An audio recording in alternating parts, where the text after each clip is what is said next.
السلام علیکم ورحمۃ اللہ وبرکاتہ. وعلیکم السلام ورحمۃ الله. د دیارلسو یا څوارلسو کالو جنۍ دېرش کلن کس ته په نکاح ورکولی شي که نه؟ هو ورکولی شي. د نجلۍ خوښه وه، د نجلۍ رضا وه، ځکه دیارلس کلن او څوارلس کلن نجلۍ دا بالغه وي. نجلۍ عام طور پر نه کاله باندې بالغه ګرځي، نو دیارلس کلنه او څوارلس کلنه دا بالغه وي. که چیرې بالغه وه د هغې خپله رضا ضروري ده، او که چیرې داسې وه چې صغیره کوچنۍ وه نابالغه وه، بیا که پلار ورکړې وه د پلار ورکړه صحیح ده، او که د پلار څخه سیوا بل چا ورکړې وه نو بیا که دا بالغه سي بیا دا اختیار لري، خیار بلوغ ورته وایي. بیا که د دې هغه ځای نه خوښ خپل ځان خلاصولی سي. هغه دروازې یو چا ته ووایي دروازې خواته نږدې چې دروازې بندې کړي، یو چا ته ووایي چې دروازه بنده کړي. او یو شی چې زموږ او ستاسو په وطنو کې مروج دی او دا غلط ترتیب دی، باید د دې مخنیوی وسي. هغه دا دی چې خلک خپلې لوڼې یا خپلې خویندې د په وړوکوالي باندې په ماشومتوب باندې ورکوي، خپل د تعلقاتو لپاره یا د یو بدي او د یو مشکل د ختمولو لپاره. بعضې خلک وایي دا خپل ورور مې دی یا مې وراره دی یا مې خوری دی چې دا راسه پردي نه سي، بس خور کې ورکوي یا لور کې ورکوي. نو دا ترتیب دا غلط ترتیب دی، د دې څخه ډېر مشکلات پیدا کېږي، ناخوالې او بدخوندي پیدا کېږي. د دې څخه باید ځان وساتل سي. نبی اکرم صلی الله علیه وسلم امر کوي کله چې تاسو یو ښځه ورکوئ د هغې څخه اذن و اجازه وغواړئ. که چیرې کونډه وه د کونډې اذن و اجازه دا ده چې په خوله باندې ووایي چې و دا ځای مې خوښ دی، او که چیرې پیغله وه نو پیغله خدا نسی ویلی، نو که هغې خاموشي اختیار کړل دا خاموشي د دې هغې د دې رضا ده. نو بې خوښې و بې رضا دا نکاح وي اکثره بیا د مشکلاتو زیږنده وي، مشکلات زیږوي. بعضې ملګري په دننه مسجد کې د خالیګاه سره هم داخل ته نه راځي او بیرون په صحن کې په امام پسې اقتدا کوي. دا لمونځ صحیح دی که نه؟ که چیرې هغه ځای چې دی پکې ولاړ دی هغه مسجد وي، د مسجد حصه وي، نو لمونځ یې صحیح دی خو مکروه دی. که په مخ سب کې ځای وي د شا په سب کې لمونځ مکروه دی. که د ننه مسجد کې ځای وي او ته د سپو څخه لرې د باندې په صحن کې ولاړ یې نو دا لمونځ مکروه کوي. بعضې فقها وایي مکروه تنزیهي دی، بعضې وایي مکروه تحریمي دی بیخي. او که چیرې دا رقم ځای کې په مسجد په ملا پسې اقتدا وکړي چې هغه بالکل د مسجد حصه نه وي، لکه دا بعضې خلک هلته په لاره کې ولاړ دي د هغه ځای څخه اقتدا کړي، هغه د مسجد حصه نه ده هغه، نو بیا دا اقتدا د سره څخه صحیح نه ده. صفونه هم متصل نه دي، دا اقتدا صحت نه لري، د سره دا لمونځ صحت نه لري. بعضې قصابان چرګ ذبح کړي بیا یې په ګرمو جوش اوبو کې اچوي د بڼکو د پاکولو لپاره. د دې غوښه خوړل روا دي که نه؟ که داسې وي چې په هغه اوبو کې چې واچوي هغه اوبه کې دومره وخت نه پرېږدي چې هغه اوبه دا مردارې اوبه بدن ته ننوځي. اصل خبره دا ده چې د حیوان چې ذبح سو دا غاړه باندې چې کومه وینه دا مرداره ده یاو، او په نس کې چې کم ګندګي ده هغه ګندګي ده. اوس چې دا ته اوبو ته واچوې هغه اوبه هغه مردارې سوې. اوس که په دې جوش اوبو کې دا چرګ دومره وخت پاته سي چې دغه مردارې اوبه یې په غوښو ننوځي، په بدن په غوښو ننوځي، نو بیا دا غوښې مردارې دي، بیا د دې خوړل نه دي جایز، خرڅول رانیول هر څه یې منع دي.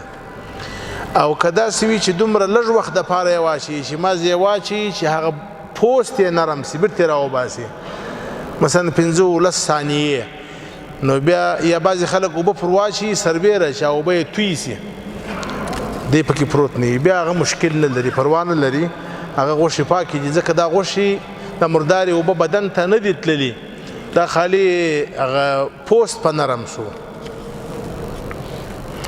شیخ صاحب ما د لمانځه سلام وګرځوي بل کس مې شاته برابر په لمانځه ولاړ و، زه چې وځمه دا د لمانځه و مخ ته تېرېدل بلل کېږي که نه؟ ګناه لري او که نه؟ نه، دا ګناه نه لري.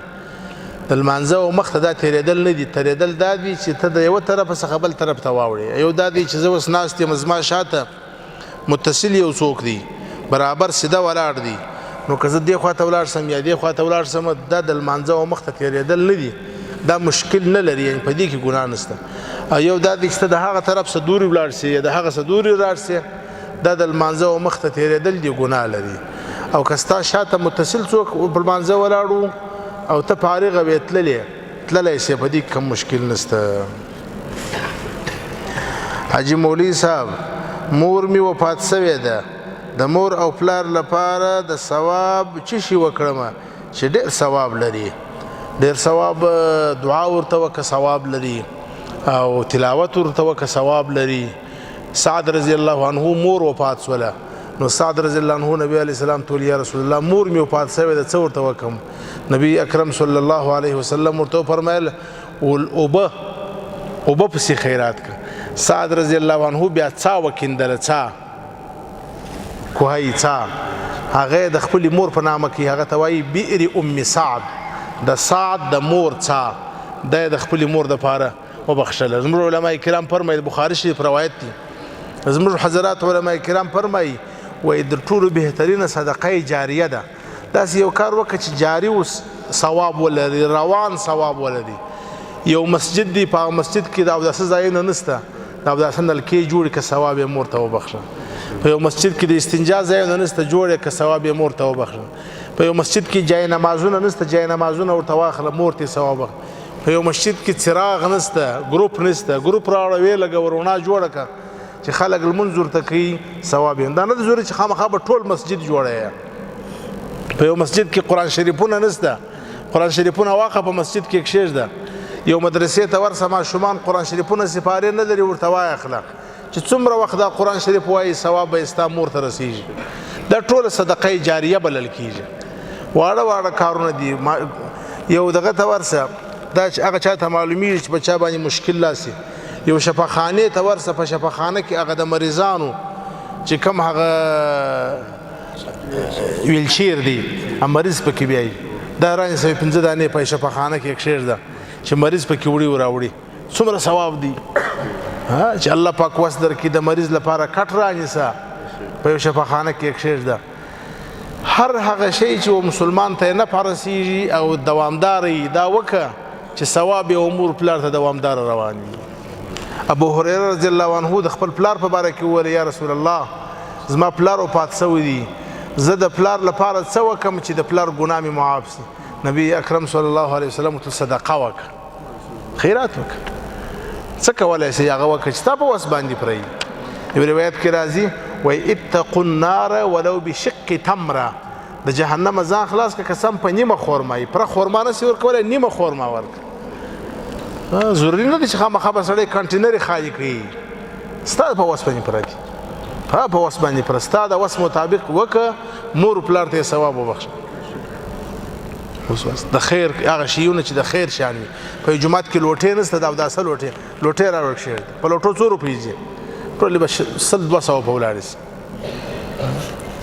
دا ټوله کارونه د خیر کارونه دي.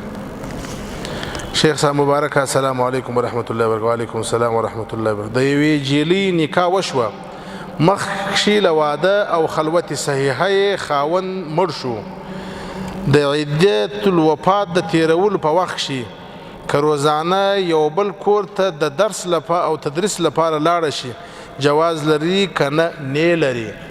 عده دا فرض ده، په قرآن شریف کې امر دی والذین یتوفون منکم ويذرون ازواجا يتربصن بانفسهن 4 اشهر و10. 4 میاشتې 10 ورځې تیرول دا فرض دی.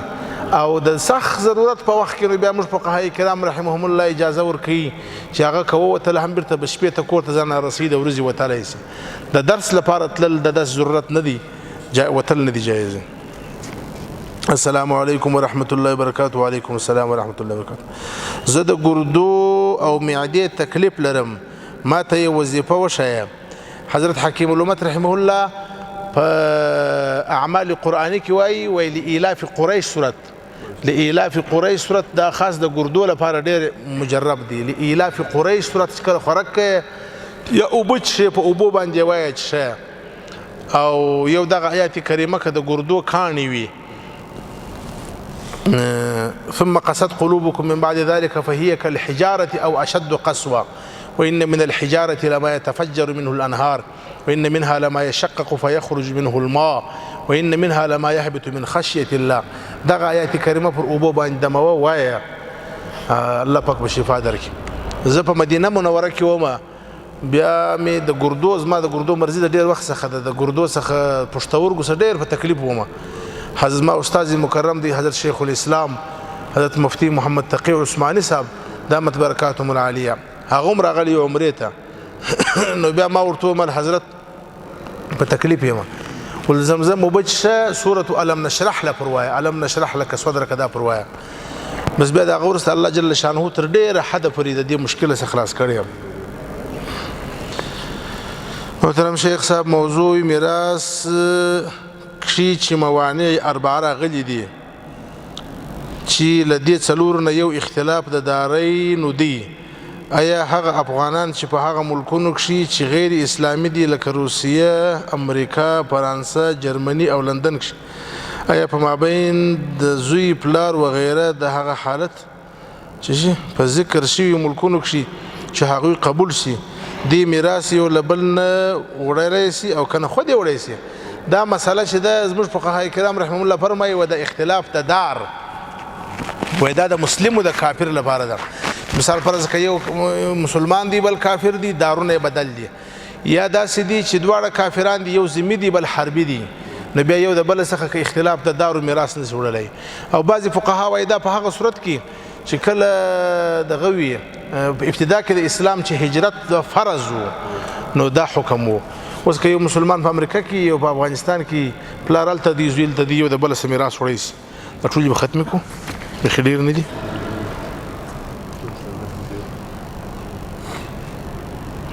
بهترین دعا برای زیارت قبر چیست؟ سلام است وقتی که به قبر مرده میری سلام کنی سلام بهترین دعا است و دوم کی است که هر دعا که برای بخشش و مغفرت اونها فایده میکنه صحیح است و بهترین دعا برای پدر فوت شده چی است؟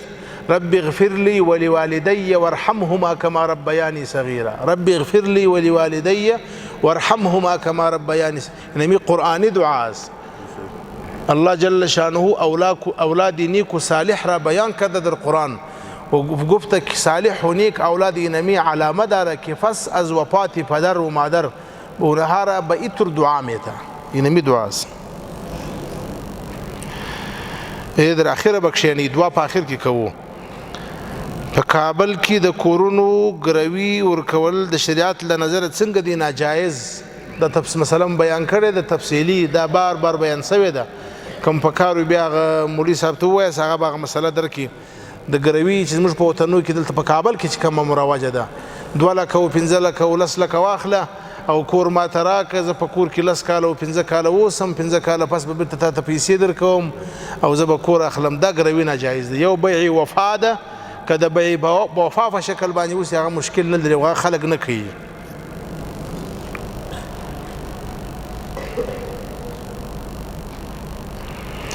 پلار می 12 کاله مخته وفات شوی دی